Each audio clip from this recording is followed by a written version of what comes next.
ॐ श्रीमद्गुरवे नमः।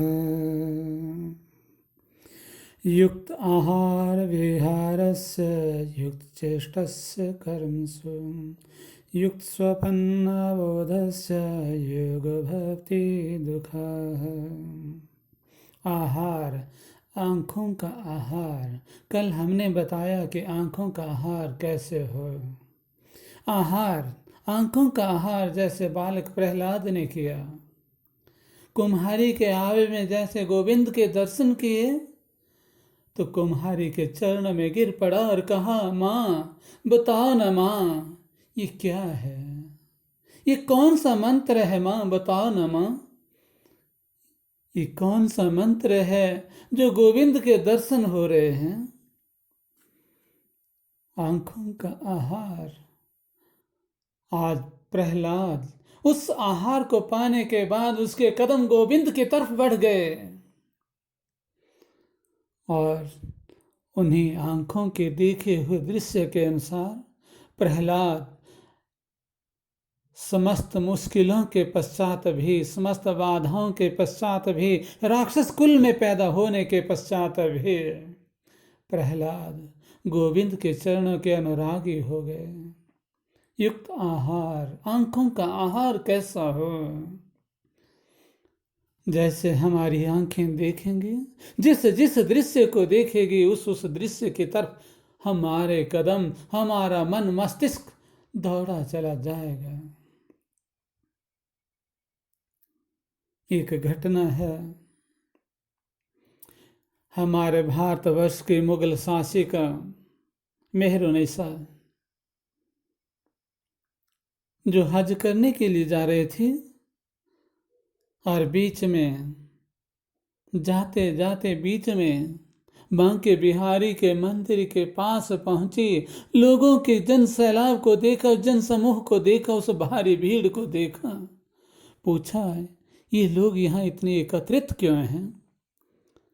कहारों ने कहा, उन पालकी उठाने वालों ने, उस डोली को उठाने वालों ने कहा, बेगम साहिबा, यहाँ हिंदुओं का छोटा खुदा रहता है। अच्छा, और मक्का में हमारे बड़ा खुदा है, हमारे बड़े खुदा हैं। चलो बेगम साहिबा, हमें तो बड़े खुदा के पास चलना है। नहीं नहीं, मेरी पालकी को यहीं रोक दो, यहीं उतार दो, मैं छोटे खुदा के दर्शन करना चाहती हूँ। पहले छोटे खुदा से मिल लूं, उनका दीदार कर लूं, तो फिर आगे चलेंगे। मंदिर में प्रवेश किया। मेहरुन्निसा व नूरजहां जैसे ही बांके बिहारी के उस छटा को देखा, उनके उस रूप लावण्य को देखा, अद्भुत छटा थी, दिल में समा गई। जैसे ही दृष्टि से दृष्टि मिली, न जाने क्या हुआ। हाथ पांव मानो कांप रहे हैं, होठ फड़फड़ा रहे हैं। सहसा बोल उठी, नहीं, मुझे नहीं जाना है, बस मुझे तो यहीं रहना है, मुझे इस छोटे खुदा के पास रहना है।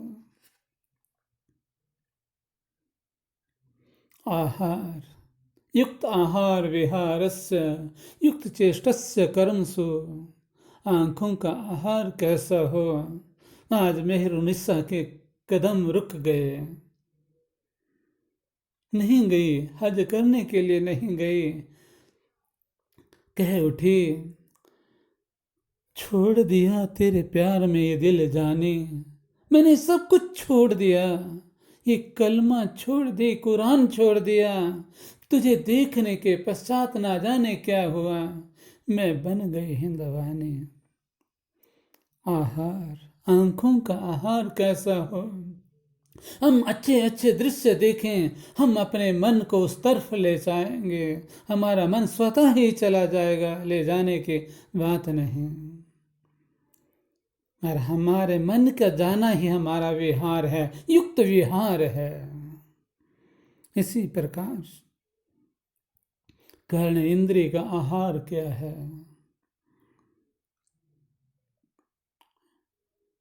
एक मृग होता है जिसको वीणा भी कहते हैं। शिकारी लोग वीणा के तान बजाकर उस हिरण को अपने वश में कर लेते हैं। उसके कर्ण इंद्रिय प्रधान होने के कारण वो शिकारी के जाल में फंस जाता है।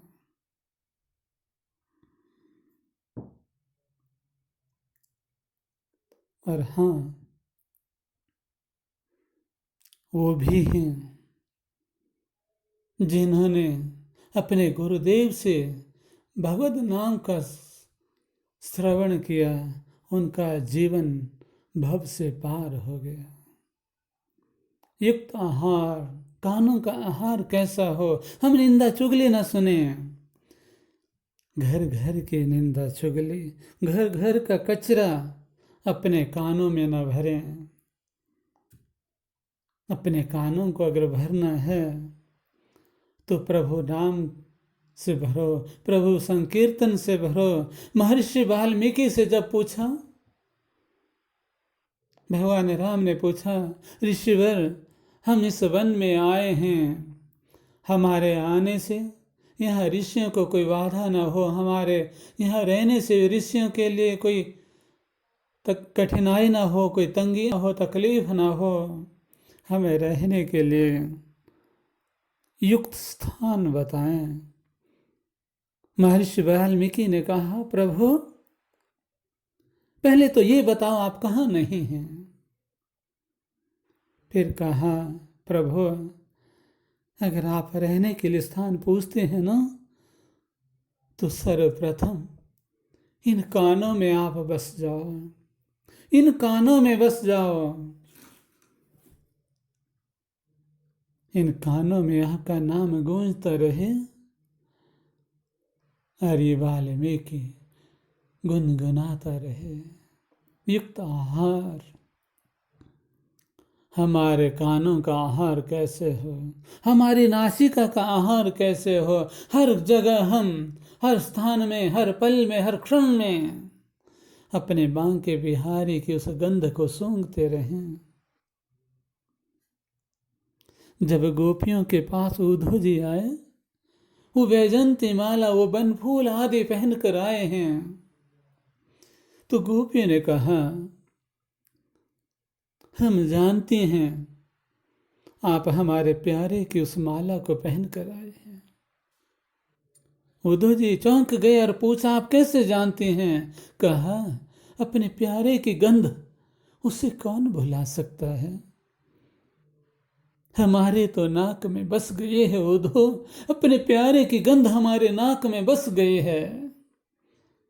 अपने प्यारे की गंध कौन भूल सकता है। नासिका का आहार जो गोपियां क्षण क्षण में उस गंध की अनुभूति करते हैं और अपने प्यारे के ध्यान में खो जाते हैं। युक्त आहार विहारस्य, अगर हमारा युक्त आहार है, हमारी इंद्रियों का आहार युक्त है, तो हमारा विहार भी युक्त होगा, हम उसी तरफ चल पड़ेंगे।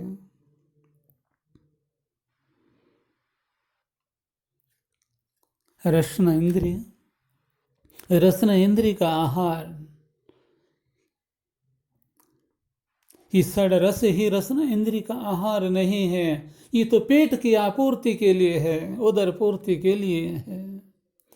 लेकिन हाँ, मधुर वचन ये भी युक्त आहार नहीं है, ये दूसरे के संतोष की पूर्ति के लिए है। अगर ये रसना लालायित रहे, हर क्षण लालायित रहे, तो मेरे प्रभु के गुणगान के लिए रहे।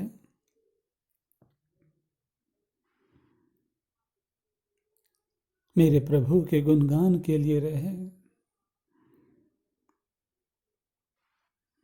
नरसिंह मेहता एक ऐसे संत हुए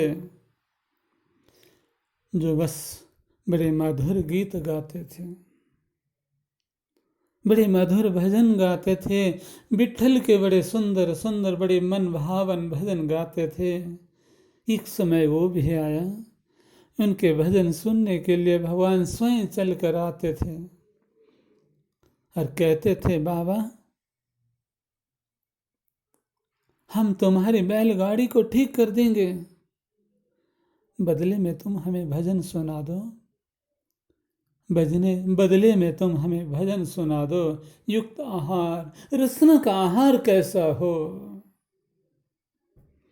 स्पर्श इंद्रिय, हमारी त्वचा का आहार कैसा हो?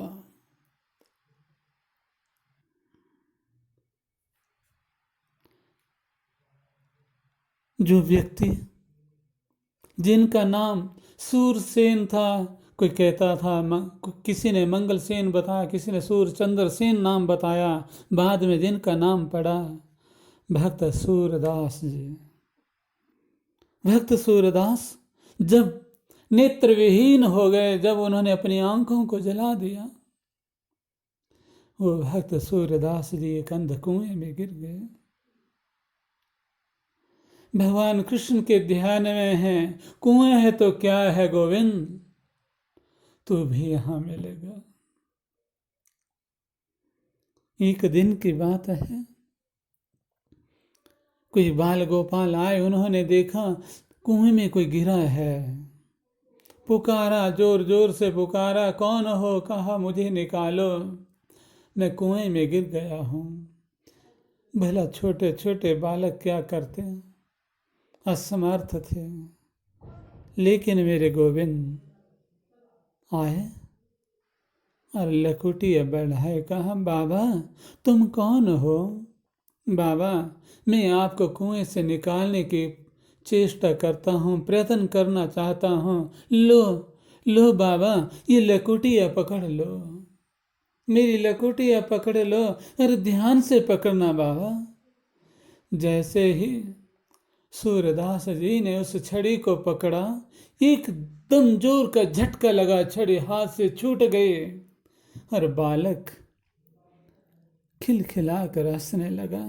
बाबा छड़ी छूट गई आपकी, आपसे छड़ी छूट गई, मैं चला बाबा, आपको कैसे निकालूं?